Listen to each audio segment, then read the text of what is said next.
ابو غسان بن اسماعیل اور اسحاق بن ابراہیم نے مجھے حدیث بیان کی، کہا ابو غسان نے کہا ہمیں معاذ نے حدیث سنائی، اور اسحاق نے کہا ہمیں دستوائی یعنی کپڑے والے ہشام کے بیٹے معاذ نے خبر دی۔ انہوں یعنی معاذ نے کہا مجھے میرے والد نے عامر احول سے حدیث سنائی۔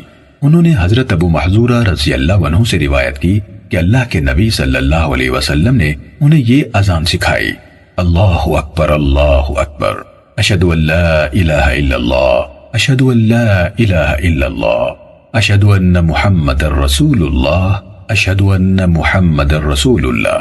پھر دوبارہ کہا اشہد ان لا الہ الا اللہ 2 بار، اشہد ان محمد رسول اللہ 2 بار، حی علی الصلاۃ اور حی علی الفلاح 2 بار۔ اسحاق نے یہ اضافہ کیا اللہ اکبر لا الہ الا اللہ۔ مسلم حدیث نمبر 842۔